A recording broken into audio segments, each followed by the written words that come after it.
अगर मैं आपसे कहूं कि इस दुनिया में ताकत सिर्फ पैसे या ताकतवर शरीर से नहीं आती, बल्कि दिमाग से आती है, और अगर आप इंसानों की सोच, उनकी कमजोरी, उनका डर, उनकी लालच और उनकी महत्वाकांक्षा को पढ़ना सीख जाए, तो आप हर परिस्थिति में आगे रह सकते हैं। आज की इस मास्टर क्लास में आप सीखेंगे दुश्मन की पहचान कैसे करें, सही समय पर चुप रहना कब सबसे बड़ी ताकत बन जाता है, विश्वास कब देना है और कब वापस लेना है, लोगों की नीयत कैसे समझनी है और बिना शोर मचाए प्रभाव कैसे बनाना है। यह ज्ञान किसी साधारण व्यक्ति का नहीं है, यह है महान रणनीतिकार, अर्थशास्त्री और राजनीतिक मस्तिष्क चाणक्य ज़ियान की नीतियों से प्रेरित, जिन्होंने एक साधारण बालक को सम्राट बनाया और पूरे साम्राज्य की दिशा बदल दी।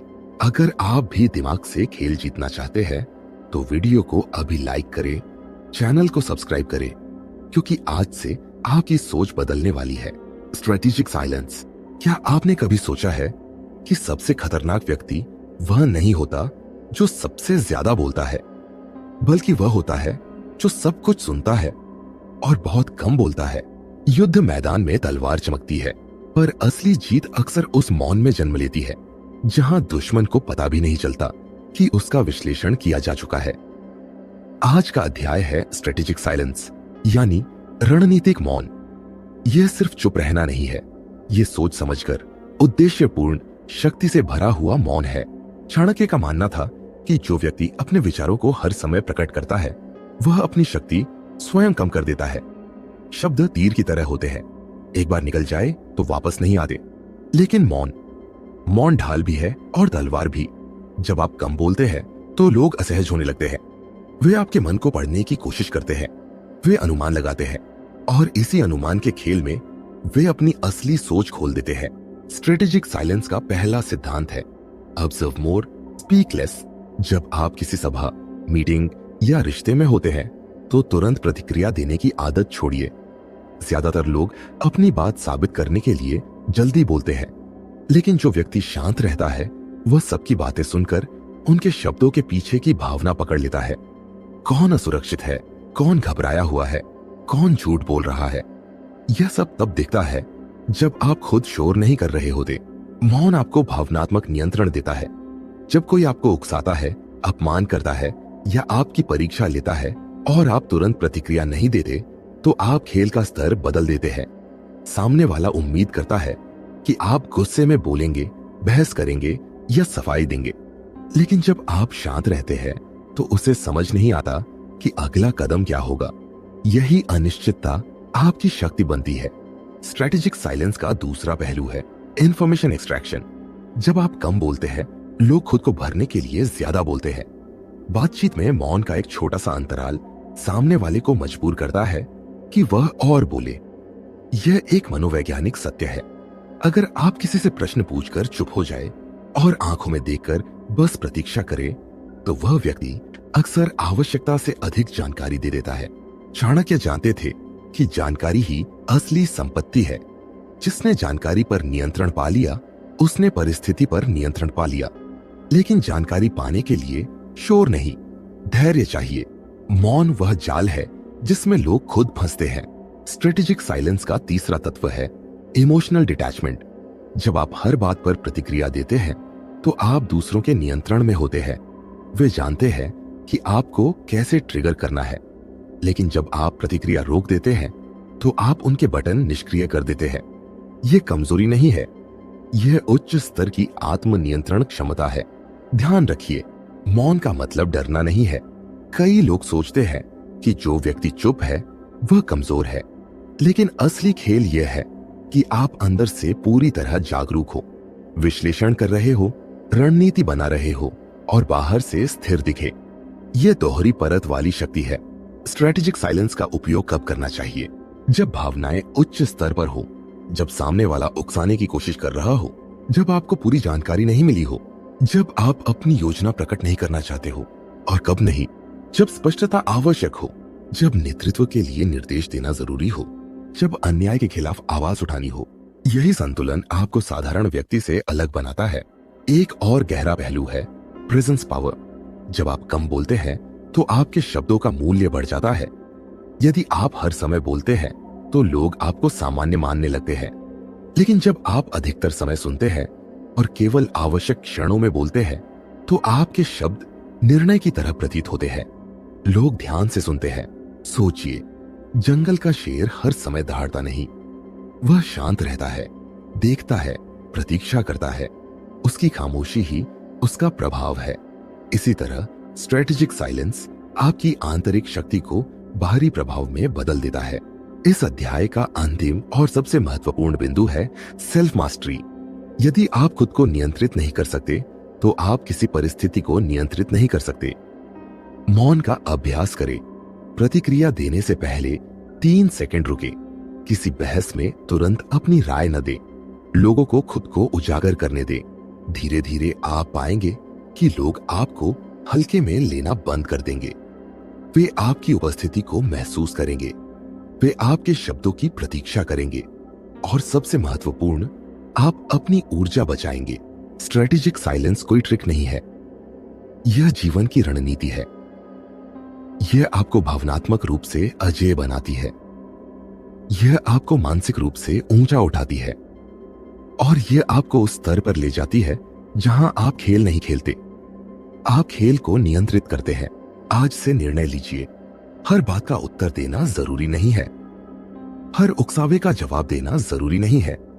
कभी कभी सबसे बड़ा जवाब न देना होता है। यही है स्ट्रेटेजिक साइलेंस की असली शक्ति। Enemy analysis. अगर आप अपने दुश्मन को सिर्फ सामने खड़े व्यक्ति के रूप में देखते हैं तो आप आधा खेल हार चुके हैं। असली दुश्मन चेहरा नहीं होता, वह मानसिकता होती है। वह इरादा होता है। वह कमजोरी होती है जिसे वह छिपा रहा है। युद्ध तलवारों से नहीं, जानकारी से जीते जाते हैं। और जो व्यक्ति अपने शत्रु को समझ लेता है वह बिना लड़े भी जीत सकता है। यही है एनिमी एनालिसिस की कला। चाणक्य ने स्पष्ट कहा था कि शत्रु को कमजोर समझना सबसे बड़ी मूर्खता है। दुश्मन चाहे छोटा हो या बड़ा, उसे समझे बिना कदम उठाना आत्मघाती निर्णय है। एनिमी एनालिसिस का पहला नियम है नेवर अंडर एस्टिमेट। जब आप किसी विरोधी को हल्के में लेते हैं तो आप अपनी सुरक्षा कम कर देते हैं। आप सतर्क नहीं रहते और वही लापरवाही आपको गिरा देती है। एनिमी एनालिसिस का अर्थ केवल यह जानना नहीं है कि सामने वाला क्या कर सकता है। इसका अर्थ है यह जानना कि वह क्यों करेगा, उसकी प्रेरणा क्या है, उसका डर क्या है, उसकी महत्वाकांक्षा क्या है। लोग अक्सर अपने स्वार्थ से संचालित होते हैं। यदि आप उसके स्वार्थ को समझ लेते हैं तो आप उसकी अगली चाल का अनुमान लगा सकते हैं। हर शत्रु की 3 परतें होती है। पहली परत उसका सार्वजनिक चेहरा, वह जो दुनिया को दिखाता है। दूसरी परत उसका वास्तविक उद्देश्य। तीसरी परत उसकी छिपी हुई कमजोरी। एनिमी एनालिसिस का उद्देश्य तीसरी परत तक पहुंचना है, क्योंकि व्यक्ति की कमजोरी ही उसकी हार का द्वार होती है। यह कमजोरी हमेशा बाहरी नहीं होती।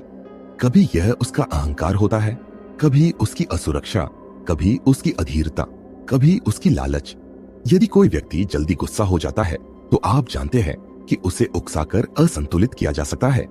यदि कोई अत्यधिक प्रशंसा का भूखा है तो उसकी दिशा बदली जा सकती है।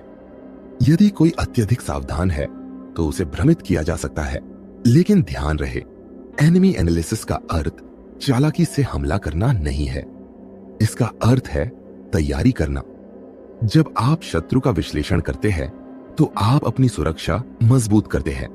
आप उसकी चालों से पहले ही सावधान हो जाते हैं। यह आक्रमण से पहले रक्षा है। एक और गहरी बात, दुश्मन हमेशा बाहर नहीं होता। कभी कभी वह आपके ही दायरे में होता है। मित्र के रूप में, सहकर्मी के रूप में, साझेदार के रूप में। हर मुस्कान विश्वास के योग्य नहीं होती। हर सहयोग स्थायी नहीं होता। इसलिए चाणक्य ने कहा था कि मित्रता भी विवेक से करे। एनिमी एनालिसिस का दूसरा नियम है पैटर्न रिकॉग्निशन। लोग अपनी आदतों के गुलाम होते हैं। वे अलग अलग परिस्थितियों में भी लगभग समान प्रतिक्रिया देते हैं। यदि आप किसी व्यक्ति के व्यवहार को कुछ समय तक ध्यान से देखें तो आपको उसका पैटर्न दिखने लगेगा। वह कब आक्रामक होता है, कब चुप हो जाता है, कब झूठ बोलता है, कब अवसर तलाशता है। यह पैटर्न आपको भविष्य देखने की क्षमता देता है। तीसरा नियम है इंफॉर्मेशन कलेक्शन विदाउट एक्सपोजर। जानकारी इकट्ठा करें लेकिन खुद को उजागर न करें। जितना कम आपका विरोधी आपके बारे में जानता है उतना बेहतर है। यदि वह आपकी योजना, आपकी सीमाएं, आपकी कमजोरियां जानता है तो वह आपको पढ़ सकता है। इसलिए विश्लेषण करते समय अपनी स्थिति सुरक्षित रखें। एनिमी एनालिसिस में भावनाओं की कोई जगह नहीं होती। यदि आप किसी से नफरत करते हैं तो आपका विश्लेषण धुंधला हो जाएगा। यदि आप किसी से डरते हैं तो आप उसे वास्तविकता से बड़ा समझने लगेंगे। संतुलित मन से देखना आवश्यक है। विश्लेषण का अर्थ है तथ्य, तर्क और निरीक्षण। एक रणनीतिक व्यक्ति अपने शत्रु की ताकत को भी स्वीकार करता है। यदि सामने वाला बुद्धिमान है तो उसे मूर्ख समझने की गलती न करें। यदि वह संसाधनों में आपसे आगे है तो उसे नकारे नहीं, उसकी शक्ति को पहचाने, फिर उसके आसपास रणनीति बनाए। कभी कभी सीधा टकराव सही नहीं होता, कभी प्रतीक्षा ही सबसे बड़ी रणनीति होती है। एनिमी एनालिसिस का चौथा सिद्धांत है इनडायरेक्ट अप्रोच। हर लड़ाई सीधे नहीं लड़ी जाती। यदि शत्रु मजबूत है तो उसके सहयोगियों को समझे, उसकी आपूर्ति को देखे, उसकी निर्भरता को पहचाने। हर व्यक्ति किसी न किसी पर निर्भर होता है। जहां निर्भरता है वहीं नियंत्रण का बिंदु है। और अंत में सबसे गहरी बात, शत्रु को समझने से पहले खुद को समझिए। यदि आपकी खुद की कमजोरियां स्पष्ट नहीं है तो आपका विरोधी उनका उपयोग करेगा। एनिमी एनालिसिस केवल बाहर की प्रक्रिया नहीं है, यह भीतर की भी प्रक्रिया है। जब आप यह कला सीख लेते हैं तो दुनिया बदल जाती है। लोग आपको चौंका नहीं पाते, उनकी चालें आपको हिला नहीं पाती। आप प्रतिक्रिया नहीं देते, आप पूर्वानुमान करते हैं। याद रखिए, जीत उसी की होती है जो पहले से तैयार हो। और तैयारी केवल हथियारों से नहीं होती, समझ से होती है। जो शत्रु को पढ़ लेता है वह युद्ध शुरू होने से पहले ही आधी जीत ले चुका होता है। यही एनिमी एनालिसिस की वास्तविक शक्ति है। पावर डायनामिक्स दुनिया बराबरी के सिद्धांत पर चलती हुई दिखाई देती है, लेकिन सच्चाई यह है कि हर जगह अदृश्य शक्ति संतुलन काम कर रहा होता है। हर बातचीत, हर रिश्ते, हर संगठन और हर समाज में एक पावर स्ट्रक्चर मौजूद होता है। जो व्यक्ति इस अदृश्य शक्ति खेल को समझ लेता है वह कभी भी परिस्थिति का शिकार नहीं बनता, वह परिस्थिति को मोड़ना सीख जाता है। यही है पावर डायनामिक्स की कला। पावर डायनामिक्स का पहला सत्य यह है कि शक्ति हमेशा पद या पैसे से नहीं आती। असली शक्ति आती है नियंत्रण से। जानकारी पर नियंत्रण, भावनाओं पर नियंत्रण, संसाधनों पर नियंत्रण और प्रभाव पर नियंत्रण। कई बार जिस व्यक्ति के पास आधिकारिक पद नहीं होता वही असली निर्णयों को प्रभावित कर रहा होता है। इसलिए केवल दिखने वाली शक्ति को देखना पर्याप्त नहीं है। हर समूह में एक अल्फा पोजीशन होती है। यह जरूरी नहीं कि वह सबसे ऊंची कुर्सी पर बैठा व्यक्ति हो। कभी वह व्यक्ति होता है जिसे सब सुनते हैं। कभी वह जो शांत रहता है लेकिन अंतिम शब्द उसी का माना जाता है। कभी वह जो सबकी जरूरत बन चुका है। पावर डायनेमिक्स को समझने का पहला कदम है यह पहचानना कि असली निर्णय कहां से निकल रहे हैं। शक्ति के 3 प्रमुख स्रोत होते हैं। पहला है अथॉरिटी पावर, जो पद से आती है। दूसरा है नॉलेज पावर, जो जानकारी और विशेषज्ञता से आती है। तीसरा है साइकोलॉजिकल पावर, जो व्यक्तित्व, आत्मविश्वास और भावनात्मक नियंत्रण से आती है। चाणक्य का दृष्टिकोण स्पष्ट था कि सबसे स्थायी शक्ति तीसरी होती है, क्योंकि पद और संसाधन बदल सकते हैं लेकिन व्यक्तित्व की गहराई लंबे समय तक प्रभाव डालती है। पावर डायनामिक्स का दूसरा सिद्धांत है डिपेंडेंसी क्रिएशन। जो व्यक्ति दूसरों की आवश्यकता बन जाता है वही वास्तविक शक्ति प्राप्त करता है। यदि लोग आपकी सलाह पर निर्भर हैं, आपकी क्षमता पर निर्भर है या आपकी उपस्थिति से लाभान्वित होते हैं तो आपका प्रभाव बढ़ता है। शक्ति का अर्थ दूसरों को दबाना नहीं है, बल्कि ऐसी स्थिति बनाना है जहां आपकी भूमिका अनिवार्य हो जाए। तीसरा सिद्धांत है फ्रेम कंट्रोल। हर बातचीत एक मानसिक फ्रेम के भीतर होती है। यदि सामने वाला फ्रेम तय करता है तो वह शक्ति की स्थिति में है, लेकिन यदि आप चर्चा की दिशा तय कर देते हैं, विषय बदल देते हैं या भावनात्मक स्तर को नियंत्रित कर लेते हैं तो शक्ति आपके हाथ में आ जाती है। यह सूक्ष्म खेल है पर अत्यंत प्रभावशाली है। उदाहरण के लिए, यदि कोई व्यक्ति आपको उकसाकर बहस शुरू करना चाहता है और आप शांत रहकर चर्चा को तथ्यों की ओर मोड़ देते हैं तो आपने भावनात्मक फ्रेम को तोड़ दिया। अब वह व्यक्ति असहज होगा क्योंकि उसका नियंत्रण छिन गया। यही पावर शिफ्ट है। पावर डायनामिक्स का चौथा नियम है स्केर्सिटी प्रिंसिपल। जो व्यक्ति हर समय उपलब्ध रहता है उसकी कीमत कम हो जाती है। जो व्यक्ति सीमित उपलब्धता रखता है उसकी उपस्थिति का मूल्य बढ़ जाता है। समय, ऊर्जा और ध्यान ये तीनों संसाधन हैं। इन्हें सीमित रूप में उपयोग करना शक्ति का संकेत है, लेकिन यहाँ सावधानी जरूरी है। शक्ति का उपयोग अहंकार के लिए नहीं होना चाहिए। जब शक्ति का प्रदर्शन अत्यधिक हो जाता है तो विरोध जन्म लेता है। सच्ची शक्ति वह है जो दिखती कम है पर महसूस अधिक होती है। जैसे गहरा जल शांत दिखता है पर उसकी गहराई का अनुमान लगाना कठिन होता है। पावर डायनामिक्स में भावनात्मक संतुलन अत्यंत आवश्यक है। यदि आप दूसरों की प्रशंसा से अत्यधिक प्रभावित हो जाते हैं या आलोचना से तुरंत टूट जाते हैं तो आप अपने नियंत्रण को खो देते हैं। जो व्यक्ति भावनाओं के उतार चढ़ाव से ऊपर उठ जाता है वही स्थायी प्रभाव बना पाता है। एक और गहरा पहलू है अलायंस बिल्डिंग। शक्ति केवल व्यक्तिगत नहीं होती, यह नेटवर्क से भी आती है। यदि आपके पास सही लोग हैं, सही समय पर समर्थन है तो आपकी स्थिति मजबूत होती है। लेकिन गठबंधन बनाते समय सावधानी जरूरी है। हर सहयोग स्थायी नहीं होता, हर समर्थन निस्वार्थ नहीं होता। पावर डायनामिक्स का अंतिम और सबसे महत्वपूर्ण पहलू है सेल्फ पोजीशनिंग। आप खुद को कैसे प्रस्तुत करते हैं यह आपकी शक्ति का आधार बनता है। यदि आप स्वयं को कमजोर, असमंजस में या असुरक्षित दिखाते हैं तो लोग उसी तरह व्यवहार करेंगे। यदि आप स्थिर, स्पष्ट और संतुलित दिखते हैं तो आपकी उपस्थिति ही प्रभाव बन जाती है। दुनिया में शक्ति का खेल कभी रुकता नहीं। यह हर दिन, हर स्तर पर चलता है। जो इसे समझता नहीं वह अनजाने में दूसरों के निर्णयों से प्रभावित होता रहता है। जो इसे समझ लेता है वह अपनी दिशा स्वयं तय करता है। पावर डायनामिक्स का सार यही है, शक्ति को पहचानो, उसे संतुलित करो और उसे नियंत्रित करना सीखो, क्योंकि अंततः वही आगे बढ़ता है जो परिस्थितियों के पीछे छिपी शक्ति संरचना को देख सकता है। जो केवल शब्द सुनता है वह भ्रमित होता है, लेकिन जो शक्ति की धारा को महसूस करता है वही वास्तविक खिलाड़ी बनता है। Trust calibration. सबसे खतरनाक गलती क्या है? किसी गलत व्यक्ति पर पूरा भरोसा करना। और दूसरी सबसे खतरनाक गलती, किसी सही व्यक्ति पर भी भरोसा न करना। जीवन का असली खेल अंधविश्वास और संदेह के बीच संतुलन बनाने का है। जो व्यक्ति ट्रस्ट कैलिब्रेशन नहीं समझता वह या तो धोखा खाता है या अकेला रह जाता है। भरोसा एक भावनात्मक निर्णय नहीं होना चाहिए, यह एक रणनीतिक प्रक्रिया होनी चाहिए। चाणक्य का दृष्टिकोण स्पष्ट था, विश्वास करो परंतु विवेक के साथ। हर व्यक्ति को तुरंत अपना रहस्य बताना, अपनी योजनाएं खोल देना या अपनी कमजोरी दिखा देना बुद्धिमानी नहीं है।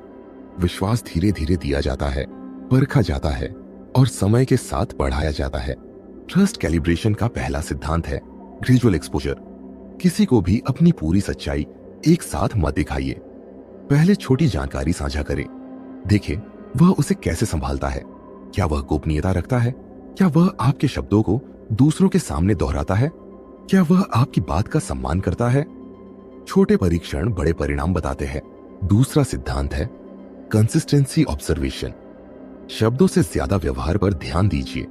व्यक्ति क्या कहता है यह कम महत्वपूर्ण है, वह बार बार क्या करता है यह अधिक महत्वपूर्ण है।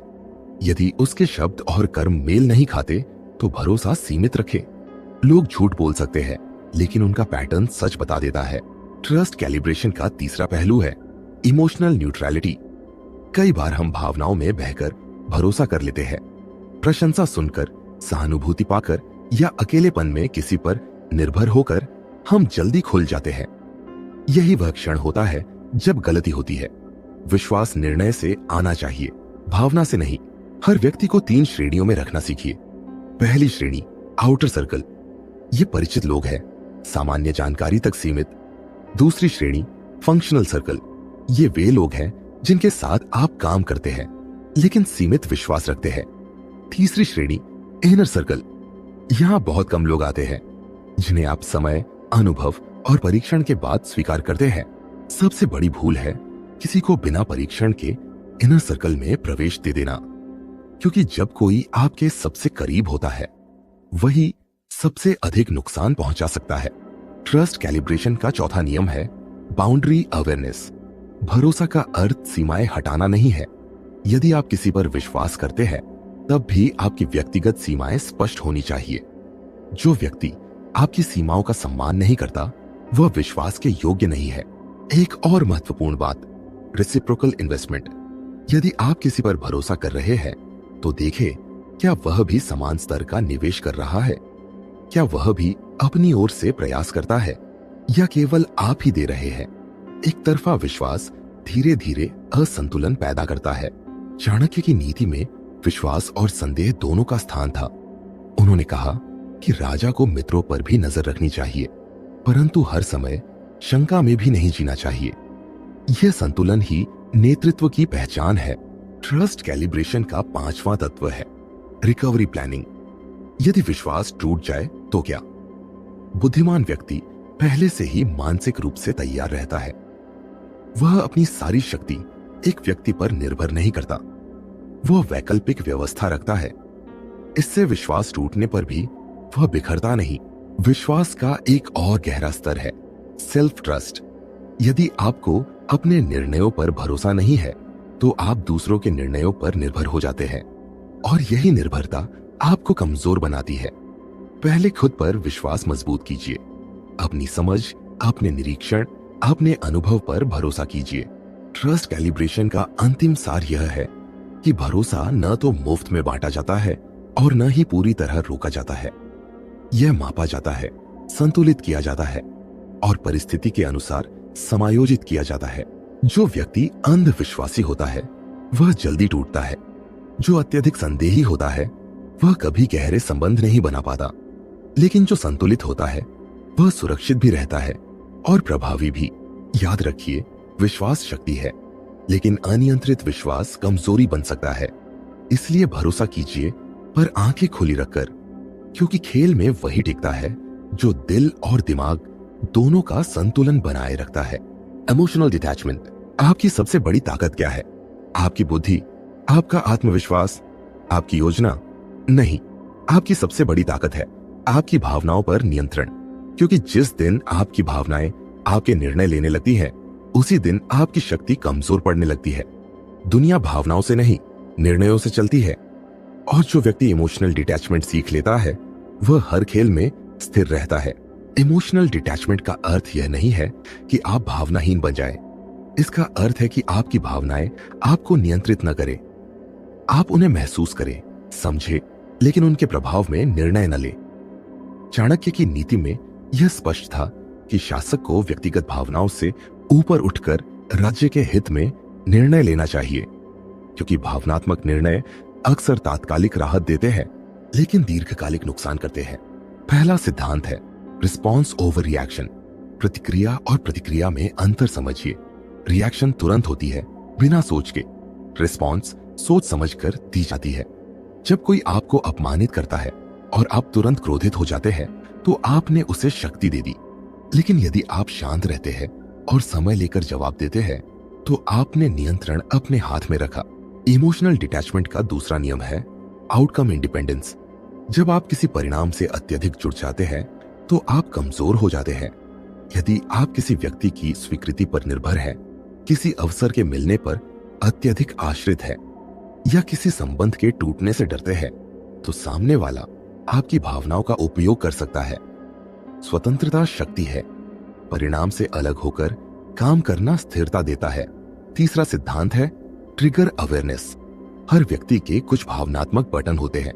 कोई आलोचना से टूटता है, कोई उपेक्षा से, कोई असफलता से। यदि आप अपने ट्रिगर्स पहचान लेते हैं, तो आप उन्हें नियंत्रित कर सकते हैं। यदि आप उन्हें नहीं पहचानते, तो कोई और उन्हें दबाकर आपको असंतुलित कर देगा। इमोशनल डिटैचमेंट का चौथा पहलू है पर्सपेक्टिव शिफ्ट। जब भी कोई घटना होती है, तुरंत उसे व्यक्तिगत न बनाइए। कई बार लोग अपने असुरक्षा, तनाव या महत्वाकांक्षा के कारण व्यवहार करते हैं। हर बार आपके खिलाफ नहीं होता। जब आप दूरी बनाकर दिखते हैं, तो भावनाएं शांत होती है और तर्क स्पष्ट होता है। एक और गहरी बात, अटैचमेंट लिमिट्स विजन। जब आप किसी व्यक्ति या विचार से अत्यधिक जुड़े होते हैं, तो आप उसकी कमियां नहीं देख पाते। यह अंधा क्षेत्र आपको नुकसान पहुंचा सकता है। संतुलित दूरी आपको वस्तुनिष्ठ दृष्टि देती है। इमोशनल डिटैचमेंट का अर्थ कठोर होना नहीं है, यह आंतरिक स्थिरता है। जैसे समुद्र की सतह पर लहरें होती है, पर गहराई में शांति रहती है। यदि आपकी गहराई स्थिर है तो सतह की हलचल आपको विचलित नहीं करती। पांचवां सिद्धांत है एनर्जी कंजर्वेशन। भावनात्मक उतार चढ़ाव ऊर्जा को समाप्त कर देते हैं। हर छोटी बात पर क्रोध, चिंता या अत्यधिक उत्साह आपको थका देता है, लेकिन जब आप संतुलित रहते हैं तो आपकी ऊर्जा सुरक्षित रहती है और यही ऊर्जा सही समय पर उपयोग की जा सकती है। इमोशनल डिटैचमेंट का एक और महत्वपूर्ण पहलू है स्ट्रेटेजिक कंपैशन। हर स्थिति में कठोर होना बुद्धिमानी नहीं है। कभी कभी समझ और सहानुभूति भी शक्ति होती है, लेकिन यह सहानुभूति नियंत्रित होनी चाहिए, अंधी नहीं। यदि आप दूसरों की समस्या समझते हैं पर उसमें डूबते नहीं तो आप प्रभावी रहते हैं। चाणक्य की नीति में व्यक्तिगत अपमान से ऊपर उठकर दीर्घकालिक लक्ष्य पर ध्यान देने की शिक्षा थी। यदि हर छोटी चोट का बदला तुरंत लिया जाए तो बड़ी जीत कभी संभव नहीं होती। धैर्य और दूरी ही रणनीति को जीवित रखते हैं। इमोशनल डिटैचमेंट का अंतिम सार यह है कि आपकी शांति आपकी ढाल है। जब आप स्थिर रहते हैं तो सामने वाला थक जाता है। जब आप विचलित नहीं होते तो वह अपनी रणनीति बदलने को मजबूर होता है। याद रखिए, भावनाएं स्वाभाविक है, लेकिन उनका स्वामी बनना असाधारण है। जो व्यक्ति अपनी भावनाओं का मालिक बन जाता है वही परिस्थिति का मालिक बनता है, और जो परिस्थिति का मालिक बन जाता है उसे कोई आसानी से हिला नहीं सकता। यही इमोशनल डिटैचमेंट की असली शक्ति है। Controlled aggression. क्या आपने देखा है कि कुछ लोग बिना चिल्लाए, बिना गुस्सा दिखाए भी सामने वाले को दबाव में ला देते हैं, और कुछ लोग जोर जोर से बोलते हैं, गुस्सा करते हैं, पर कोई उन्हें गंभीरता से नहीं लेता। फर्क क्या है? फर्क है अनकंट्रोल्ड एंगर और कंट्रोल्ड एग्रेशन में। एक व्यक्ति भावनाओं का गुलाम है, दूसरा भावनाओं का स्वामी। और रणनीति की दुनिया में वही जीतता है जो अपनी आक्रामकता को नियंत्रित करना जानता है। कंट्रोल्ड एग्रेशन का अर्थ है सही समय पर, सही मात्रा में, सही दिशा में शक्ति का प्रदर्शन। यह हर समय कठोर बने रहना नहीं है, यह हर किसी से लड़ना नहीं है, यह बिना कारण टकराव पैदा करना भी नहीं है। यह उस क्षण को पहचानना है जब नरमी कमजोरी बन सकती है और दृढ़ता आवश्यक हो जाती है। चाणक्य का दृष्टिकोण स्पष्ट था। अत्यधिक कोमल राजा को लोग हल्के में लेते हैं और अत्यधिक क्रूर राजा के खिलाफ विद्रोह होता है। संतुलित कठोरता ही स्थायी प्रभाव बनाती है। कंट्रोल्ड एग्रेशन उसी संतुलन की कला है। पहला सिद्धांत है कैलकुलेटेड इंटेंसिटी। हर परिस्थिति में आपकी प्रतिक्रिया समान नहीं होनी चाहिए। यदि कोई छोटी गलती करे और आप अत्यधिक आक्रामक हो जाए तो आप अस्थिर दिखेंगे, लेकिन यदि कोई आपकी सीमाएं बार बार तोड़े और आप शांत बने रहे तो लोग आपकी सहनशीलता को कमजोरी समझने लगेंगे। इसलिए आक्रामकता का स्तर परिस्थिति के अनुसार तय होना चाहिए। कंट्रोल्ड एग्रेशन का दूसरा नियम है बाउंड्री एनफोर्समेंट। सीमाएं केवल शब्दों से नहीं बनती, उन्हें लागू भी करना पड़ता है। यदि आप कहते हैं कि आप अपमान स्वीकार नहीं करेंगे, तो पहली बार जब कोई सीमा पार करे आपको स्पष्ट और दृढ़ प्रतिक्रिया देनी होगी। यह प्रतिक्रिया क्रोध से नहीं, स्पष्टता से होनी चाहिए। आवाज ऊंची किए बिना भी आप दृढ़ हो सकते हैं। तीसरा सिद्धांत है साइलेंट प्रेशर। कभी कभी सबसे प्रभावशाली आक्रामकता मौन में होती है।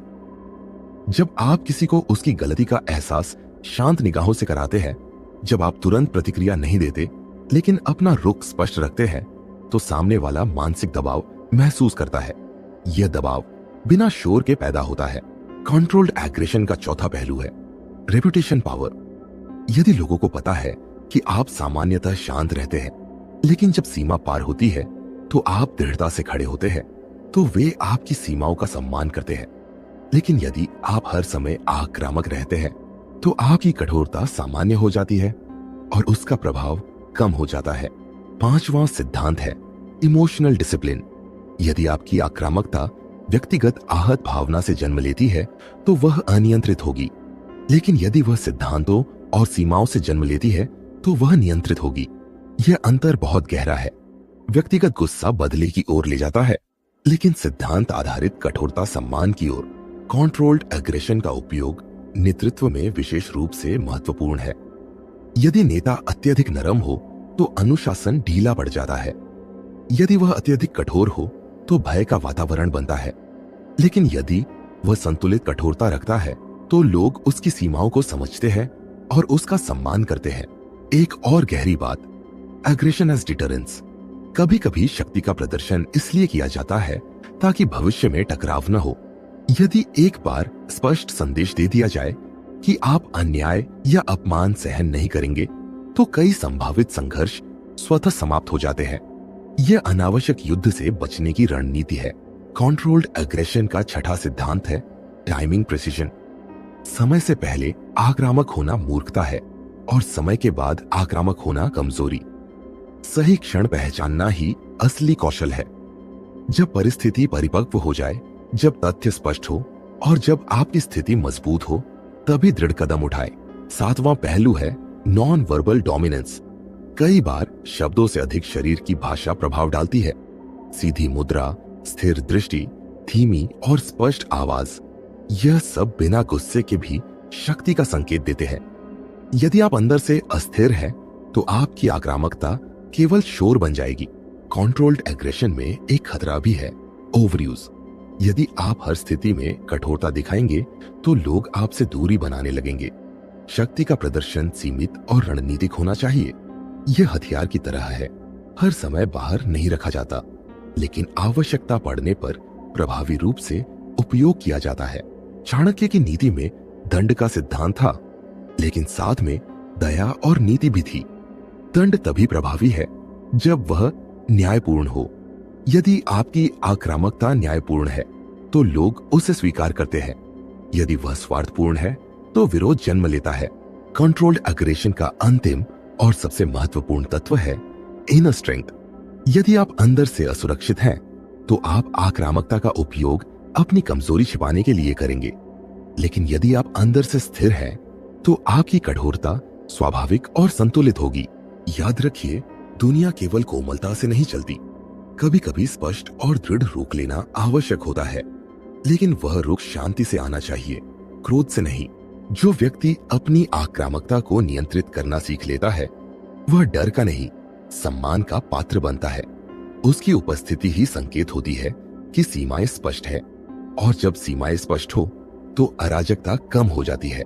कंट्रोल्ड एग्रेशन का सार यही है, शक्ति को जागृत रखो, पर उसे नियंत्रित रखो, क्योंकि अनियंत्रित शक्ति विनाश करती है और नियंत्रित शक्ति व्यवस्था बनाती है। और रणनीति की दुनिया में वही व्यक्ति आगे बढ़ता है जो अपनी ऊर्जा को दिशा देना जानता है, न कि उसे बिखेर देना। Loyalty testing. सबसे बड़ा भ्रम क्या है? यह मान लेना कि जो आज आपके साथ है वह कल भी आपके साथ रहेगा। इतिहास गवाह है कि साम्राज्य बाहर के शत्रुओं से कम और भीतर के विश्वासघात से अधिक टूटे हैं। इसलिए बुद्धिमान व्यक्ति केवल मित्र नहीं बनाता, वह लॉयल्टी टेस्टिंग करता है, क्योंकि अंधविश्वास सुरक्षा नहीं देता, केवल अस्थायी सुकून देता है। लॉयल्टी टेस्टिंग का अर्थ शक में जीना नहीं है, इसका अर्थ है समझदारी से परखना। चाणक्य का सिद्धांत स्पष्ट था, जो व्यक्ति संकट में साथ न दे वह केवल सुविधा का साथी है। सच्ची निष्ठा आराम के समय नहीं, दबाव के समय दिखाई देती है। पहला सिद्धांत है स्ट्रेस ऑब्जर्वेशन। जब परिस्थिति कठिन हो जाती है, तब लोगों का असली चरित्र सामने आता है। जब संसाधन सीमित हो, जब जोखिम बढ़े, जब लाभ कम हो, तब कौन आपके साथ खड़ा रहता है? लॉयल्टी टेस्टिंग का पहला स्तर है यह देखना कि कौन लाभ के समय आता है और कौन संकट के समय भी टिकता है। दूसरा सिद्धांत है कॉन्फिडेंशियलिटी चेक। यदि आप किसी को सीमित जानकारी देते हैं और वह जानकारी बाहर फैल जाती है, तो यह संकेत है। हर व्यक्ति बड़े विश्वासघात से शुरुआत नहीं करता, वह छोटी लापरवाहियों से शुरू करता है। इसलिए छोटे स्तर पर गोपनीयता की परीक्षा लेना आवश्यक है। तीसरा नियम है कंसिस्टेंसी ओवर टाइम। निष्ठा एक भावनात्मक वादा नहीं है, यह समय के साथ सिद्ध होती है। कोई व्यक्ति आज अत्यधिक समर्थन दिखा सकता है, पर क्या वह महीनों या वर्षों तक स्थिर रहता है? जो व्यक्ति परिस्थितियों के अनुसार रंग बदलता है, वह स्थायी नहीं होता। लॉयल्टी टेस्टिंग का चौथा पहलू है वैल्यू अलाइनमेंट। यदि आपके और सामने वाले के मूल मूल्य अलग है तो निष्ठा अस्थायी होगी। यदि आपके लिए सिद्धांत महत्वपूर्ण है और उसके लिए केवल लाभ, तो किसी बिंदु पर टकराव होगा। इसलिए निष्ठा केवल संबंध से नहीं, साझा दृष्टिकोण से बनती है। पांचवां सिद्धांत है साइलेंट विथड्रॉवल टेस्ट। कभी कभी थोड़ा पीछे हटकर देखें। यदि आप पहल करना बंद कर दे तो क्या सामने वाला संपर्क बनाए रखता है? यदि आप समर्थन देना कम करें तो क्या वह भी दूरी बना लेता है? यह परीक्षण बताता है कि संबंध पारस्परिक है या एक तरफा। छठा पहलू है रिएक्शन टू सक्सेस। यह सबसे अनदेखा परीक्षण है। जब आप सफल होते हैं तो लोगों की प्रतिक्रिया बहुत कुछ बताती है। क्या वे वास्तव में खुश होते हैं या उनके चेहरे पर छिपी हुई असहजता दिखती है? ईर्ष्या अक्सर निष्ठा को कमजोर कर देती है। लॉयल्टी टेस्टिंग में एक और गहरा तत्व है पावर शिफ्ट एनालिसिस। जब शक्ति संतुलन बदलता है तब निष्ठा की असली परीक्षा होती है। यदि आप ऊंचाई पर हो तो लोग आपके साथ रहेंगे, लेकिन यदि आप नीचे गिरे तो कौन टिकता है? यही वास्तविक निष्ठा है। चाणक्य की नीति में यह स्पष्ट था कि राजा को अपने निकटतम लोगों की भी समय समय पर परीक्षा लेनी चाहिए, क्योंकि निकटता ही सबसे बड़ा जोखिम होती है। जितना कोई आपके करीब होता है उतना ही वह आपकी कमजोरियों से परिचित होता है। इसलिए निष्ठा को प्रमाणित होना चाहिए, केवल घोषित नहीं। सातवां सिद्धांत है स्मॉल रिस्पॉन्सिबिलिटी असाइनमेंट। यदि आप किसी को छोटी जिम्मेदारी देते हैं और वह उसे ईमानदारी से निभाता है तो धीरे धीरे भरोसा बढ़ाया जा सकता है। लेकिन यदि छोटी जिम्मेदारी में भी लापरवाही हो तो बड़े दायित्व देना जोखिम है। आठवां नियम है क्राइसिस सिमुलेशन।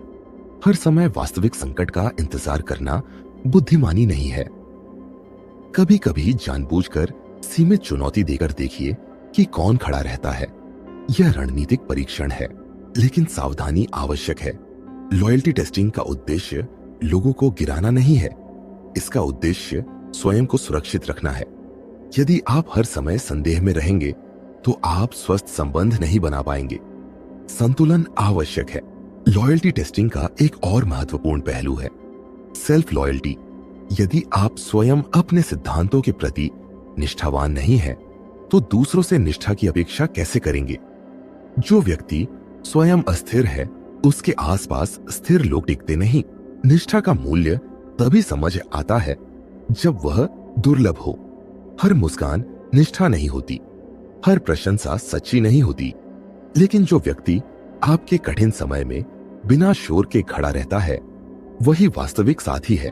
लॉयल्टी टेस्टिंग का अंतिम सार यही है, विश्वास दीजिए पर परख के साथ। संबंध बनाइए पर जागरूक रहकर, क्योंकि रणनीति की दुनिया में सुरक्षा केवल बाहरी दीवारों से नहीं, सही लोगों से आती है।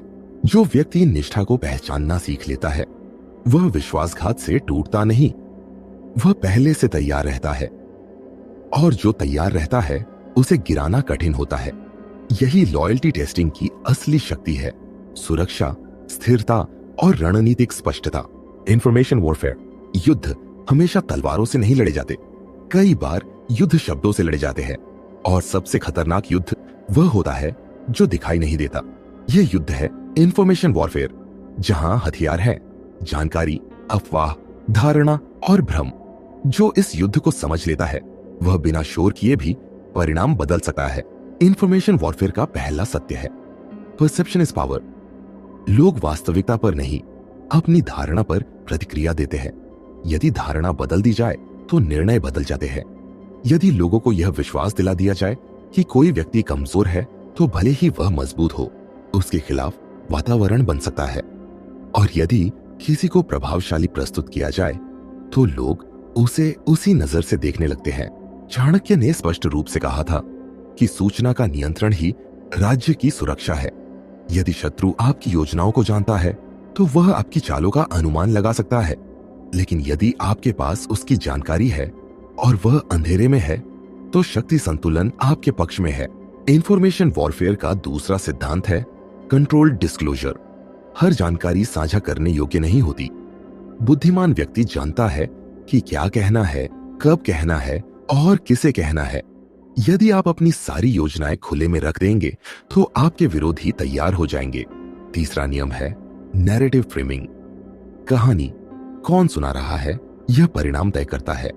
यदि आप किसी घटना का वर्णन पहले कर देते हैं तो आप लोगों के मन में उसकी दिशा तय कर देते हैं। बाद में आने वाली जानकारी उसी फ्रेम में देखी जाती है। यही धारणा का खेल है। इंफॉर्मेशन वॉरफेयर का चौथा पहलू है मिस इन्फॉर्मेशन डिफेंस। यह केवल हमला करने की कला नहीं है, यह बचाव की कला भी है। यदि आपके बारे में गलत जानकारी फैलती है और आप तुरंत भावनात्मक प्रतिक्रिया देते हैं तो आप उसे और फैलाते हैं। लेकिन यदि आप रणनीतिक चुप्पी या स्पष्ट तथ्यों से जवाब देते हैं तो आप भ्रम को नियंत्रित कर सकते हैं। पांचवां सिद्धांत है इंफॉर्मेशन एसिमेट्री। यदि आपके पास अधिक जानकारी है और सामने वाला कम जानता है तो आपके पास बढ़त है, लेकिन इसका अर्थ धोखा देना नहीं है। इसका अर्थ है तैयारी। जो व्यक्ति जानकारी इकट्ठा करता है, विश्लेषण करता है और उसका उपयोग सही समय पर करता है, वही आगे बढ़ता है। छठा पहलू है इमोशनल ट्रिगर मैनिपुलेशन से बचाव। कई बार जानकारी इस तरह प्रस्तुत की जाती है कि वह सीधे भावनाओं को भड़काए। डर, क्रोध, उत्साह ये सब निर्णय को प्रभावित करते हैं। यदि आप तुरंत प्रतिक्रिया देते हैं तो आप उसी जाल में फंस जाते हैं। इंफॉर्मेशन वॉरफेयर में सबसे पहले भावनात्मक स्थिरता आवश्यक है। सातवां सिद्धांत है साइलेंस स्ट्रेटेजी। कभी कभी सबसे प्रभावी उत्तर मौन होता है। हर अफवाह का जवाब देना आवश्यक नहीं है। यदि आप हर छोटी बात पर सफाई देते रहेंगे तो लोग और प्रश्न उठाएंगे। लेकिन यदि आप स्थिर रहे और अपने काम पर ध्यान दें तो समय स्वयं सत्य को स्पष्ट कर देता है। इंफॉर्मेशन वॉरफेयर का एक और महत्वपूर्ण तत्व है सोर्स वेरिफिकेशन। हर जानकारी सत्य नहीं होती, हर संदेश विश्वसनीय नहीं होता। यदि आप बिना जांच के निर्णय लेते हैं तो आप दूसरों के खेल का हिस्सा बन जाते हैं। रणनीतिक व्यक्ति हमेशा स्रोत, उद्देश्य और संदर्भ की जांच करता है। चाणक्य की नीति में गुप्तचरों का महत्व इसलिए था क्योंकि जानकारी ही निर्णय का आधार होती है। बिना सही सूचना के लिया गया निर्णय अंधेरे में चलने जैसा है। लेकिन केवल जानकारी होना पर्याप्त नहीं है, उसका विश्लेषण करना भी आवश्यक है। आठवां नियम है कंट्रोल्ड रेपुटेशन बिल्डिंग। यदि आप लगातार सकारात्मक और स्थिर जानकारी साझा करते हैं तो आपकी छवि मजबूत होती है। यह छवि भविष्य में आपके लिए ढाल का काम करती है। जब अफवाहें उठती है तो लोग पहले से बनी धारणा के आधार पर निर्णय लेते हैं। इंफॉर्मेशन वॉरफेयर में एक बड़ा खतरा भी है ओवर एक्सपोजर। यदि आप हर समय सब कुछ साझा करते हैं तो आप अपनी रणनीति खो देते हैं। पारदर्शिता महत्वपूर्ण है, लेकिन पूर्ण खुलापन हमेशा बुद्धिमानी नहीं होता। नौवां सिद्धांत है स्ट्रेटेजिक टाइमिंग। जानकारी कब जारी करनी है यह भी उतना ही महत्वपूर्ण है जितना कि क्या जारी करना है। सही समय पर दी गई सूचना परिस्थिति बदल सकती है। गलत समय पर दी गई सूचना अवसर खो सकती है। 10वां पहलू है सेल्फ कंट्रोल इन कम्युनिकेशन। आपके शब्द आपके खिलाफ भी उपयोग किए जा सकते हैं, इसलिए बोलते समय स्पष्टता, संयम और उद्देश्य आवश्यक है। भावनात्मक बयान अक्सर बाद में समस्या बन जाते हैं। इंफॉर्मेशन वॉरफेयर का अंतिम सार यह है कि दुनिया सूचना से संचालित होती है। जो इसे नियंत्रित करता है वह दिशा नियंत्रित करता है, लेकिन यह नियंत्रण नैतिक संतुलन के साथ होना चाहिए, क्योंकि दीर्घकालिक सफलता केवल रणनीति से नहीं, विश्वसनीयता से भी आती है। जो व्यक्ति इस कला को समझ लेता है वह भ्रम का शिकार नहीं बनता, वह अफवाहों से नहीं डगमगाता, वह निर्णय तथ्यों और विश्लेषण पर लेता है। और सबसे महत्वपूर्ण, वह जानता है कि कब बोलना है, कब चुप रहना है और कब सही जानकारी को सही समय पर उपयोग करना है। इंफॉर्मेशन वॉरफेयर की असली शक्ति यही है, दिखाई दिए बिना प्रभाव डालना और शोर के बीच भी स्पष्टता बनाए रखना। Timing strategy. सही बात गलत समय पर कही जाए तो वह भी असफल हो जाती है, और कभी कभी सामान्य निर्णय भी सही समय पर लिया जाए तो इतिहास बदल देता है। खेल ताकत का नहीं, समय का है। जो व्यक्ति टाइमिंग स्ट्रेटेजी नहीं समझता वह अक्सर सही होने के बावजूद हार जाता है, और जो समय को पढ़ लेता है वह सीमित संसाधनों के साथ भी जीत सकता है। टाइमिंग स्ट्रेटेजी का पहला सत्य है, हर क्रिया का एक उपयुक्त क्षण होता है। जल्दबाजी अवसर को नष्ट कर सकती है और देरी अवसर को छीन सकती है। इसलिए रणनीति केवल क्या करना है यह नहीं सिखाती, बल्कि कब करना है यह भी सिखाती है। चाणक्य ने अपने जीवन में यह सिद्ध किया कि समय की प्रतीक्षा करना कमजोरी नहीं है। जब परिस्थितियां अनुकूल नहीं थी तब उन्होंने धैर्य रखा, उन्होंने तैयारी की, गठबंधन बनाए, सही अवसर की प्रतीक्षा की और जब समय परिपक्व हुआ तब निर्णायक कदम उठाया। यही टाइमिंग स्ट्रेटेजी है, तैयारी और प्रतीक्षा का संतुलन। पहला सिद्धांत है प्रिपरेशन बिफोर एक्शन। बिना तैयारी के जल्दी किया गया कदम अक्सर जोखिम भरा होता है। यदि आप भावनाओं में आकर तुरंत निर्णय लेते हैं तो आप समय के बजाय आवेग के आधार पर काम कर रहे हैं। टाइमिंग स्ट्रेटेजी सिखाती है कि पहले जानकारी इकट्ठा करें, विकल्प समझे और फिर सही क्षण पहचाने। दूसरा सिद्धांत है रीडिंग द एनवायरनमेंट। समय केवल घड़ी नहीं बताती, परिस्थिति बताती है। लोगों की मानसिक स्थिति, संसाधनों की उपलब्धता, विरोधियों की स्थिति, यह सब संकेत देते हैं कि कदम कब उठाना चाहिए। यदि सामने वाला अस्थिर है तो यही अवसर हो सकता है, यदि वह मजबूत और सतर्क है तो प्रतीक्षा बेहतर है। तीसरा नियम है इमोशनल पेशेंस। कई बार हमारा अहंकार हमें तुरंत प्रतिक्रिया देने के लिए उकसाता है। अपमान हुआ तो तुरंत जवाब दो, चुनौती मिली तो तुरंत साबित करो। लेकिन बुद्धिमान व्यक्ति जानता है कि हर चुनौती का जवाब तुरंत नहीं दिया जाता। कभी कभी शांत रहना और सही समय का इंतजार करना अधिक प्रभावी होता है। टाइमिंग स्ट्रेटेजी का चौथा पहलू है अपॉर्चुनिटी रिकॉग्निशन। अवसर हमेशा स्पष्ट रूप में नहीं आता, वह संकेतों में आता है। कभी बाजार में बदलाव, कभी लोगों की सोच में परिवर्तन, कभी नेतृत्व में कमजोरी। ये सब संकेत है। जो सतर्क है वही इन संकेतों को पहचानता है। पांचवां सिद्धांत है डिसाइसिव एग्जीक्यूशन। प्रतीक्षा अनंत नहीं होनी चाहिए। जब समय सही हो जाए तब हिचकिचाहट नहीं होनी चाहिए। कई लोग तैयारी तो करते हैं पर निर्णायक क्षण में डर जाते हैं। टाइमिंग स्ट्रैटेजी का अर्थ है सही क्षण पर पूर्ण आत्मविश्वास से कदम उठाना। छठा पहलू है अवॉइडिंग प्रीमेच्योर एक्सपोजर। यदि आप अपनी योजना बहुत जल्दी प्रकट कर देते हैं तो विरोधी तैयार हो जाएगा। इसलिए समय से पहले खुलासा करना रणनीतिक भूल है। योजना तब तक सुरक्षित रखे जब तक परिस्थितियां अनुकूल न हो जाए। सातवां नियम है नोइंग व्हेन टू रिट्रीट। हर लड़ाई जीतने के लिए नहीं लड़ी जाती। कभी कभी पीछे हटना भी समय की रणनीति होती है। यदि परिस्थिति प्रतिकूल हो तो अस्थायी पीछे हटना भविष्य की जीत का आधार बन सकता है। यह हार नहीं, धैर्य है।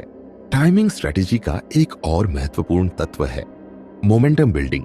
सही समय पर छोटा कदम भी बड़ी गति पैदा कर सकता है। यदि आप सही क्षण पर पहल करते हैं तो घटनाएं आपके पक्ष में बढ़ने लगती है। लेकिन गलत समय पर किया गया बड़ा प्रयास भी निष्फल हो सकता है। आठवां सिद्धांत है साइलेंस बिफोर स्ट्राइक। कई बार मौन सबसे बड़ी तैयारी होती है। जब आप चुपचाप निरीक्षण करते हैं, सीखते हैं और भीतर से मजबूत होते हैं, तब आपका कदम अप्रत्याशित बनता है। अप्रत्याशितता रणनीति का शक्तिशाली तत्व है। नौवां पहलू है एनर्जी अलाइनमेंट। समय केवल बाहरी नहीं होता, आंतरिक भी होता है। यदि आप मानसिक रूप से तैयार नहीं हैं, तो बाहरी अवसर भी बेकार हो सकता है। टाइमिंग स्ट्रेटेजी में आत्म तैयारी उतनी ही महत्वपूर्ण है जितनी परिस्थिति की तैयारी। चाणक्य की नीति में धैर्य और निर्णायकता दोनों साथ थे। उन्होंने यह नहीं सिखाया कि हर समय आक्रामक रहो। उन्होंने यह सिखाया कि परिस्थिति के अनुसार चलो। जब समय अनुकूल हो तो साहस दिखाओ, जब समय अनुकूल ना हो तो संयम रखो।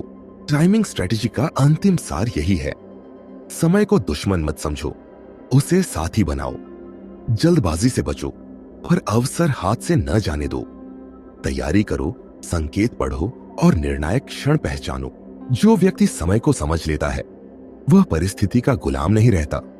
वह सही क्षण पर कदम उठाकर दिशा बदल देता है और रणनीति की दुनिया में वही विजेता बनता है जो जानता है कि कब प्रतीक्षा करनी है और कब वार करना है। Weakness exploitation. सबसे मजबूत किला भी एक छोटी दरार से गिर सकता है। सबसे शक्तिशाली व्यक्ति भी एक अनदेखी कमजोरी से हार सकता है। युद्ध हमेशा ताकत से नहीं जीते जाते, अक्सर वे कमजोरियों की सही पहचान और सही उपयोग से जीते जाते हैं। यही है वीकनेस एक्सप्लॉयटेशन की रणनीति, जहां आप ताकत से टकराने की बजाय दरार ढूंढते हैं। सबसे पहले एक बात स्पष्ट होनी चाहिए, कमजोरी का उपयोग केवल दूसरों के खिलाफ नहीं, स्वयं के लिए भी समझना आवश्यक है। यदि आप अपनी कमजोरी नहीं जानते तो कोई और उसे पहचान कर आपके खिलाफ उपयोग कर सकता है।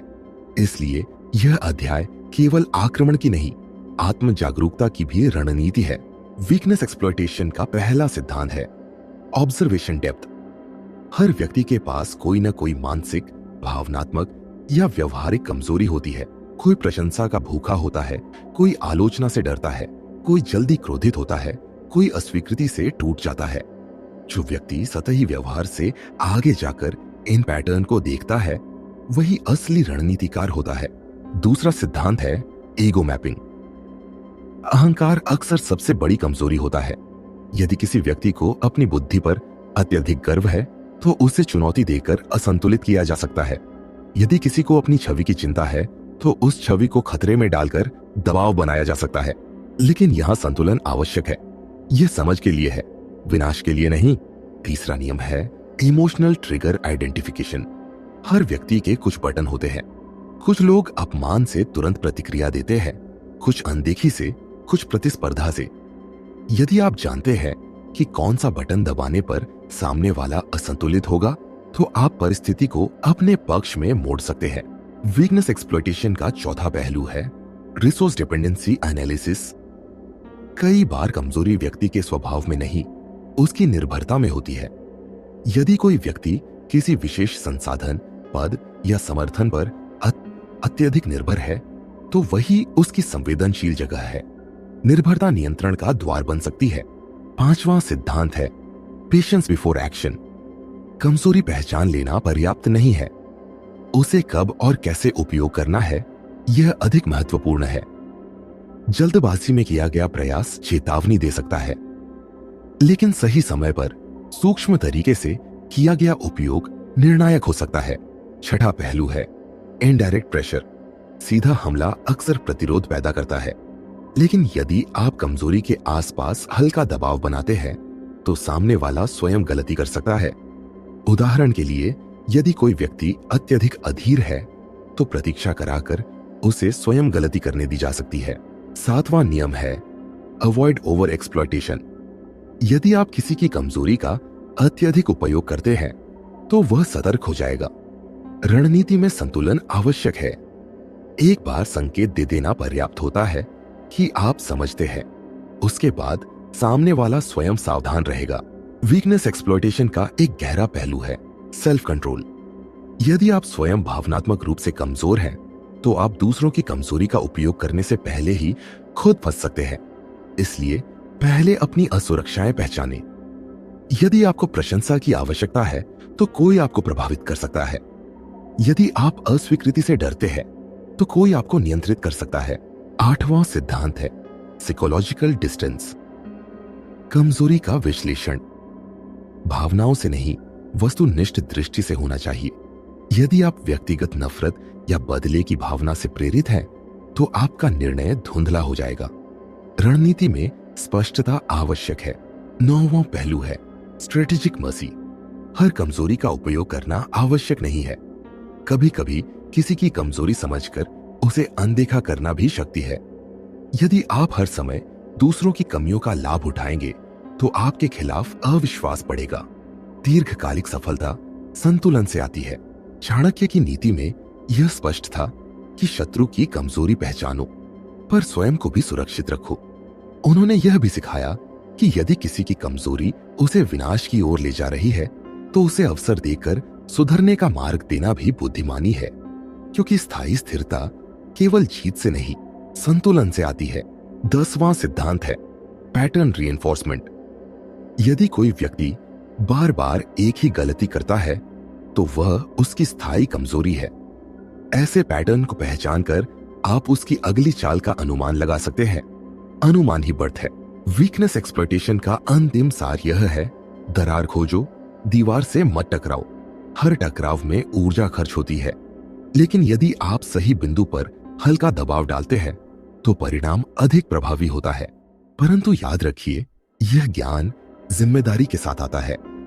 रणनीति का उद्देश्य अराजकता पैदा करना नहीं है, बल्कि स्वयं को सुरक्षित रखना और परिस्थिति को समझना है। जो व्यक्ति कमजोरियों को पहचानना सीख लेता है, वह सतर्क रहता है, वह खुद को भी सुधारता है और दूसरों को भी समझता है। और रणनीति की दुनिया में वही व्यक्ति लंबे समय तक टिकता है जो ताकत से अधिक दरारों को पढ़ना जानता है। Political intelligence. सत्ता केवल सिंहासन पर बैठने से नहीं मिलती, सत्ता मिलती है समीकरण समझने से। जो व्यक्ति लोगों, समूहों, हितों और टकरावों के बीच चल रहे अदृश्य खेल को पढ़ लेता है, वही वास्तविक रूप से प्रभावशाली बनता है। दुनिया एक सीधी रेखा में नहीं चलती, यह गठबंधनों, प्रतिस्पर्धाओं, महत्वाकांक्षाओं और छिपे एजेंडों के जाल में चलती है। यही जाल समझना ही पॉलिटिकल इंटेलिजेंस है। पॉलिटिकल इंटेलिजेंस का अर्थ केवल राजनीति करना नहीं है, यह जीवन के हर क्षेत्र में लागू होता है। कार्यस्थल, सामाजिक दायरा, नेतृत्व, व्यवसाय, यहां तक कि व्यक्तिगत संबंधों में भी। जहां दो से अधिक लोग हैं, वहां शक्ति संतुलन और हितों का खेल है। और जो इस खेल को नहीं समझता, वह अक्सर दूसरों के निर्णयों से प्रभावित होता रहता है। पहला सिद्धांत है स्टेक होल्डर मैपिंग। किसी भी परिस्थिति में सबसे पहले यह समझिए कि इसमें कौन कौन शामिल है, किसका क्या हित है, कौन किसके साथ जुड़ा हुआ है, कौन खुलकर समर्थन करता है और कौन छिपकर विरोध। हर व्यक्ति का अपना उद्देश्य होता है। यदि आप केवल सतह देखते हैं तो आप भ्रमित होंगे। दूसरा सिद्धांत है हिडन एजेंडा डिटेक्शन। हर वक्तव्य का वास्तविक उद्देश्य वही नहीं होता जो शब्दों में कहा गया हो। कई बार लोग नैतिकता, नियम या भावनाओं का आवरण ओढ़कर अपने निजी हित साधते हैं। पॉलिटिकल इंटेलिजेंस सिखाती है कि शब्दों के पीछे की मंशा पढ़ो, सवाल पूछो, इससे किसे लाभ होगा। तीसरा नियम है अलायंस बिल्डिंग।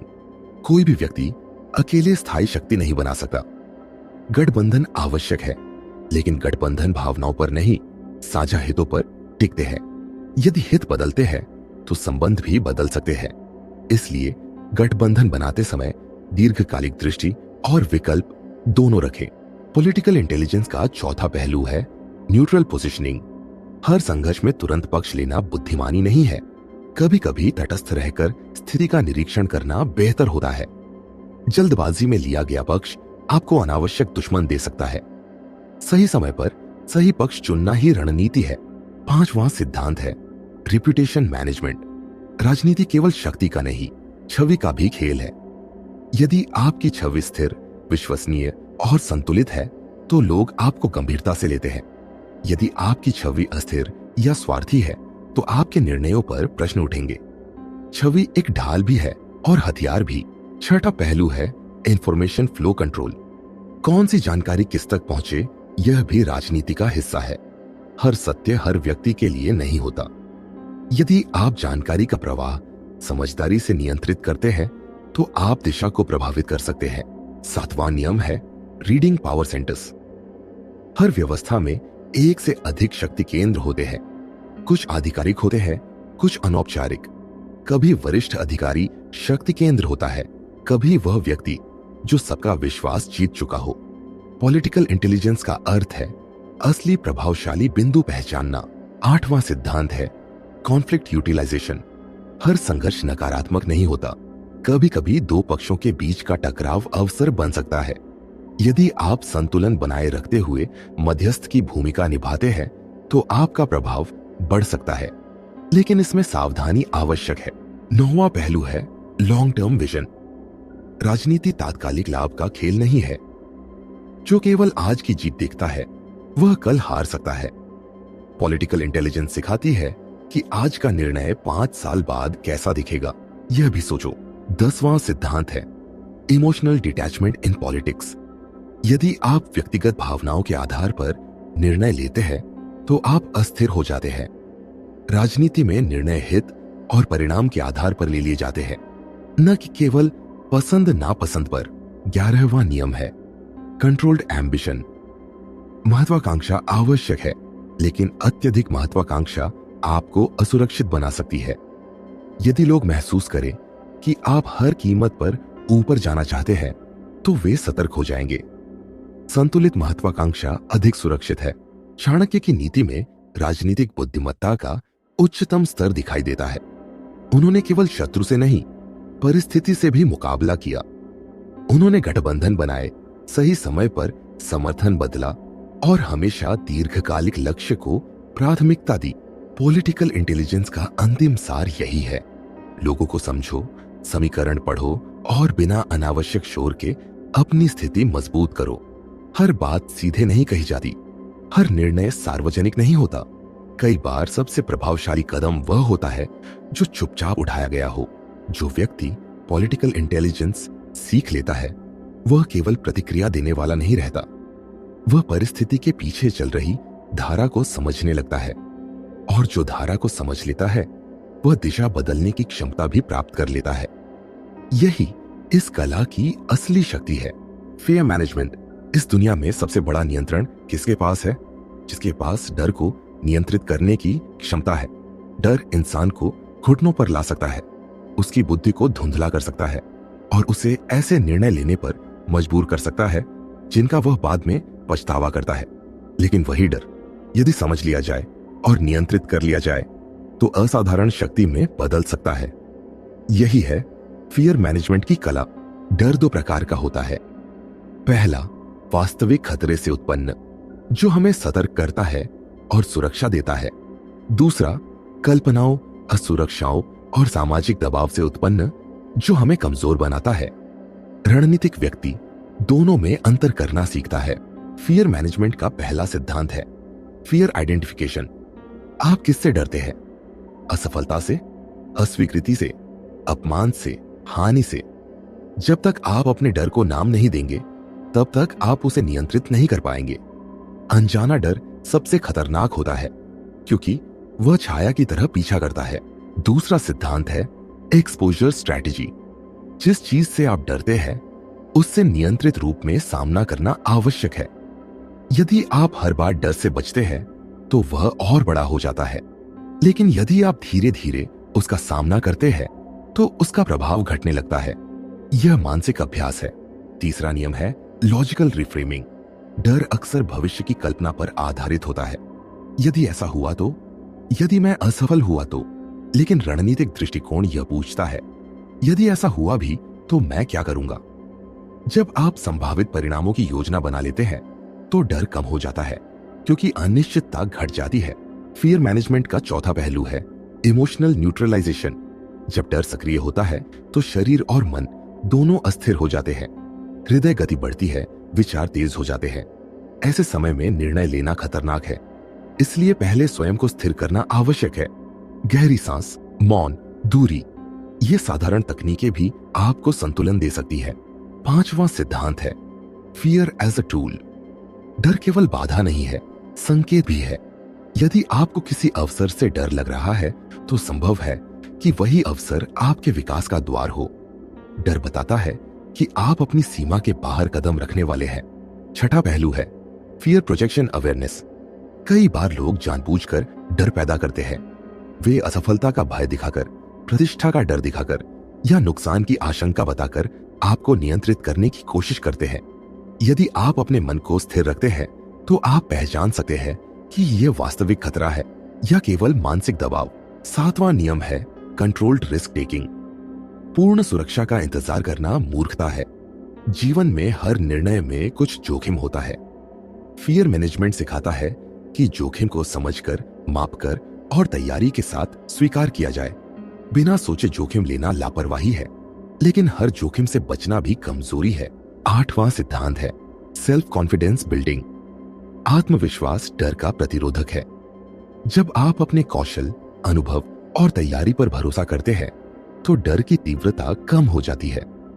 आत्मविश्वास जन्मजात नहीं होता, अभ्यास से बनता है। नौवां पहलू है वर्स्ट केस एक्सेप्टेंस।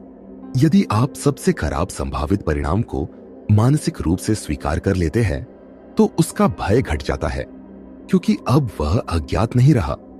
आपने उसे समझ लिया और उसके लिए तैयार हो गए। चाणक्य की नीति में भय को नियंत्रित करने की शिक्षा स्पष्ट थी। उन्होंने कहा कि शासक को अपने डर को छिपाना चाहिए और शत्रु के डर को पहचानना चाहिए।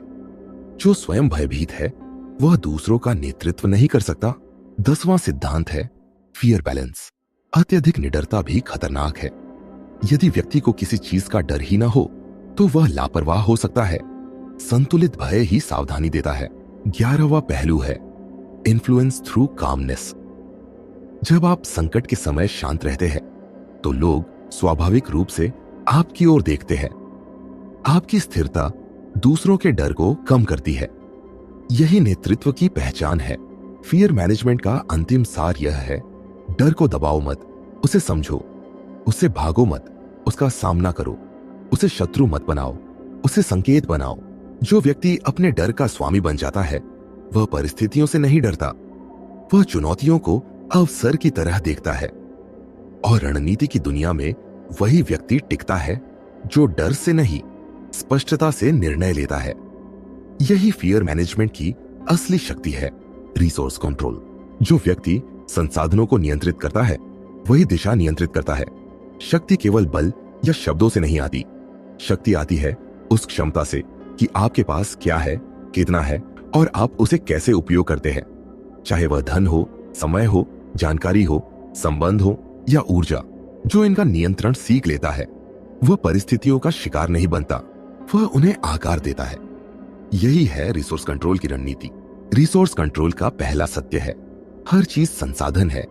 लोग अक्सर संसाधन को केवल पैसे से जोड़ते हैं, लेकिन असली संसाधन उससे कहीं अधिक है।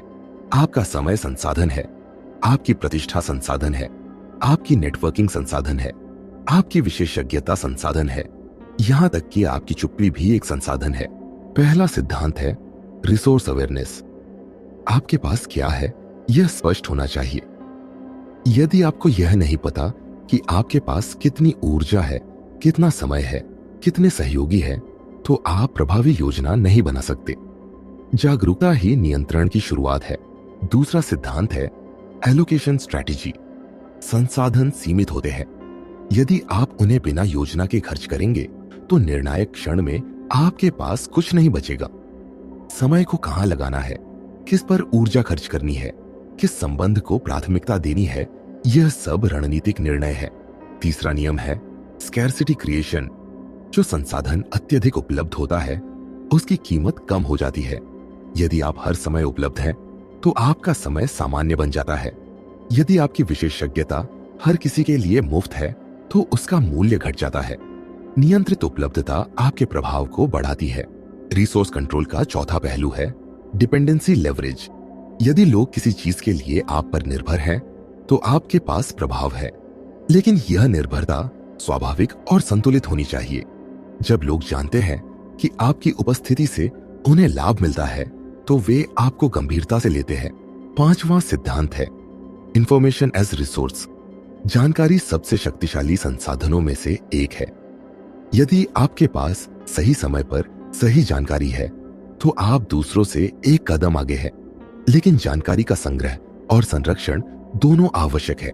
छठा पहलू है एनर्जी मैनेजमेंट। कई लोग संसाधन नियंत्रण में केवल बाहरी चीजों को देखते हैं, पर सबसे महत्वपूर्ण संसाधन आपकी मानसिक और शारीरिक ऊर्जा है। यदि आप अपनी ऊर्जा को अनावश्यक बहसों, तनाव और छोटी बातों में खर्च कर देंगे तो बड़े अवसरों के लिए आपके पास शक्ति नहीं बचेगी। सातवां नियम है रिजर्व बिल्डिंग। हर संसाधन का कुछ हिस्सा सुरक्षित रखें। आर्थिक रूप से बचत, संबंधों में वैकल्पिक समर्थन, जानकारी में बैकअप, यह सब भविष्य की अनिश्चितता से सुरक्षा देता है। जो व्यक्ति सब कुछ एक जगह लगा देता है वह जोखिम में रहता है। आठवां सिद्धांत है कंट्रोल्ड जेनरोसिटी। संसाधन बांटना भी रणनीति है। यदि आप समय समय पर सहायता देते हैं तो आपका नेटवर्क मजबूत होता है, लेकिन यदि आप बिना सीमा के देते रहेंगे तो लोग उसे अधिकार समझने लगेंगे। संतुलन आवश्यक है। नौवां पहलू है अपॉर्चुनिटी इन्वेस्टमेंट। हर संसाधन केवल बचाने के लिए नहीं होता, कुछ संसाधन निवेश के लिए होते हैं। समय को सीखने में लगाना, धन को कौशल में लगाना, ऊर्जा को दीर्घकालिक लक्ष्य में लगाना, यह सब भविष्य की शक्ति बनाता है। चाणक्य की नीति में आर्थिक और रणनीतिक संसाधनों का संतुलन स्पष्ट था। उन्होंने सिखाया कि बिना संसाधन के आदर्श टिकते नहीं। संसाधन आधार है जिन पर विचार और निर्णय खड़े होते हैं। 10वां सिद्धांत है रिसोर्स प्रोटेक्शन। यदि आप अपनी सीमाएं स्पष्ट नहीं रखते तो लोग आपके संसाधनों का उपयोग अपने लाभ के लिए करने लगेंगे। समय की सीमा, ऊर्जा की सीमा, उपलब्धता की सीमा, यह सब आपकी सुरक्षा है। 11वां पहलू है एडेप्टेबिलिटी। संसाधन स्थिर नहीं रहते, परिस्थितियां बदलती है, इसलिए रिसोर्स कंट्रोल का अर्थ लचीलापन भी है। यदि एक स्रोत समाप्त हो जाए तो दूसरा विकल्प होना चाहिए। 12वां सिद्धांत है स्ट्रेटेजिक विथहोल्डिंग। कभी कभी संसाधन का उपयोग न करना भी रणनीति है। यदि आप तुरंत प्रतिक्रिया देने की बजाय प्रतीक्षा करते हैं तो सामने वाला अस्थिर हो सकता है। यदि आप तुरंत समर्थन देने की बजाय निरीक्षण करते हैं तो स्थिति स्पष्ट हो सकती है। रिसोर्स कंट्रोल का अंतिम सार यही है, जो आपके पास है उसे जानिए, उसे सुरक्षित रखिए, उसे बुद्धिमानी से उपयोग कीजिए और उसे ऐसे स्थान पर लगाइए जहां उसका प्रभाव अधिकतम हो। जो व्यक्ति संसाधनों का स्वामी बन जाता है वह परिस्थितियों का दास नहीं रहता। उसके पास विकल्प होते हैं और विकल्प ही वास्तविक स्वतंत्रता है। रणनीति की दुनिया में ताकत केवल इरादे से नहीं आती, ताकत आती है तैयारी से, और तैयारी संसाधनों से बनती है। इसलिए जो व्यक्ति रिसोर्स कंट्रोल सीख लेता है वह स्थिर, सुरक्षित और प्रभावशाली बन जाता है। यही इस कला की असली शक्ति है। Silent dominance. सबसे खतरनाक व्यक्ति वह नहीं होता जो सबसे ज्यादा बोलता है, सबसे ज्यादा दिखावा करता है या हर जगह अपनी ताकत का प्रदर्शन करता है। सबसे खतरनाक व्यक्ति वह होता है जो कमरे में प्रवेश करते ही माहौल बदल देता है बिना एक शब्द बोले। यही है साइलेंट डोमिनेंस, वह शक्ति जो शोर नहीं करती पर महसूस होती है। साइलेंट डोमिनेंस का अर्थ है प्रभाव, नियंत्रण और सम्मान, बिना आक्रामकता के, बिना लगातार स्वयं को साबित किए। यह वह स्थिति है जहां आपकी उपस्थिति ही संदेश बन जाती है। लोग आपके आसपास अपने शब्द चुनकर बोलते हैं, वे आपकी प्रतिक्रिया को हल्के में नहीं लेते। यह डर से पैदा हुई शक्ति नहीं होती बल्कि आंतरिक स्थिरता से जन्मी हुई होती है। पहला सिद्धांत है इनर स्टेबिलिटी। यदि आप भीतर से अस्थिर हैं तो बाहर से शांत दिखने का अभिनय अधिक समय तक नहीं चलेगा। साइलेंट डोमिनेंस की जड़ आत्मनियंत्रण में है। जब परिस्थिति तनावपूर्ण हो, लोग भावनात्मक हो और वातावरण असंतुलित हो, तब आपकी शांति आपको अलग करती है। लोग उस व्यक्ति की ओर देखते हैं जो स्थिर है। दूसरा सिद्धांत है मिनिमल वर्ड्स, मैक्सिमम इम्पैक्ट। जो व्यक्ति हर विषय पर बोलता है उसकी बातों का वजन कम हो जाता है, लेकिन जो व्यक्ति केवल आवश्यक क्षणों में बोलता है उसके शब्दों का प्रभाव गहरा होता है। जब आप चुप रहते हैं तो लोग अनुमान लगाते हैं और अनुमान हमेशा व्यक्ति को अधिक शक्तिशाली बनाता है। तीसरा नियम है कंट्रोल्ड एक्सप्रेशन। चेहरे के भाव, शरीर की मुद्रा, आंखों का संपर्क, ये सब आपकी आंतरिक स्थिति का संकेत देते हैं। यदि आप बेचैन हैं तो सामने वाला महसूस कर लेगा। यदि आप आत्मविश्वासी और स्थिर हैं तो बिना बोले भी आपकी स्थिति स्पष्ट होगी। साइलेंट डोमिनेंस में शरीर की भाषा शब्दों से अधिक बोलती है। चौथा पहलू है इमोशनल नॉन रिएक्टिविटी। यदि कोई आपको उकसाता है और आप तुरंत प्रतिक्रिया नहीं देते तो आपने खेल का स्तर बदल दिया। सामने वाला उम्मीद करता है कि आप गुस्सा करेंगे, बहस करेंगे या सफाई देंगे, लेकिन जब आप शांत रहते हैं तो वह असहज हो जाता है। यही असहजता आपकी शक्ति है। पांचवां सिद्धांत है वैल्यू विदाउट वैलिडेशन। जो व्यक्ति लगातार दूसरों से मान्यता चाहता है वह साइलेंट डोमिनेंस नहीं बना सकता। यदि आप अपनी कीमत जानते हैं तो आपको बार बार उसे साबित करने की आवश्यकता नहीं होती। आत्मसम्मान ही मौन प्रभुत्व की नींव है। छठा नियम है स्ट्रेटेजिक डिस्टेंस। हर जगह शामिल होना, हर बहस में कूदना, हर विवाद में राय देना, यह ऊर्जा की बर्बादी है। साइलेंट डोमिनेंस का अर्थ है चुनना कि कहां उपस्थित रहना है और कहां दूरी बनाए रखना है। आपकी अनुपस्थिति भी कभी कभी संदेश बन जाती है। सातवां सिद्धांत है कंसिस्टेंसी। यदि आपका व्यवहार स्थिर है, आपके निर्णय संतुलित है और आपकी सीमाएं स्पष्ट है तो लोग आपको अनुमानित और विश्वसनीय मानते हैं। यह विश्वसनीयता ही मौन प्रभाव को स्थायी बनाती है। आठवां पहलू है ऑब्जर्वेशन बिफोर एक्शन।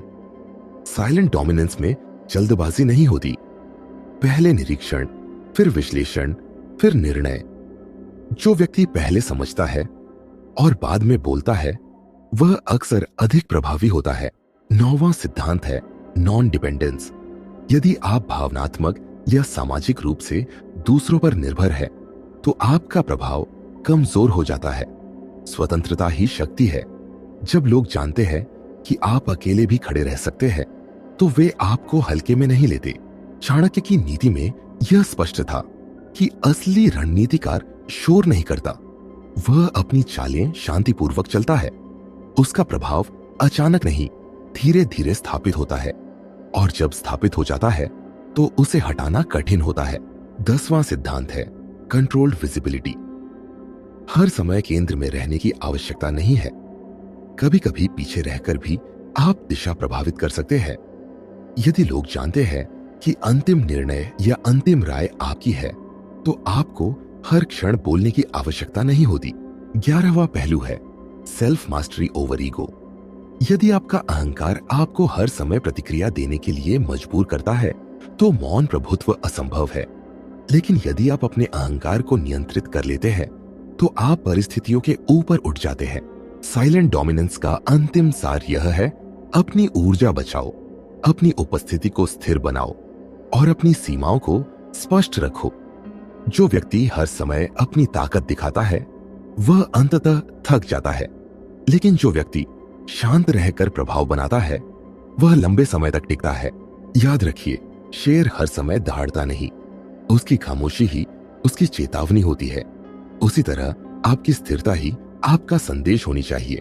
अगर आपको यह अध्याय गहराई तक समझ में आया और आप चाहते हैं कि ऐसी ही रणनीतिक और मनोवैज्ञानिक मास्टर क्लास आगे भी जारी रहे, तो वीडियो को लाइक करें और चैनल को सब्सक्राइब करें। कमेंट करके जरूर बताइए कि अगला वीडियो आप किस विषय पर चाहते हैं।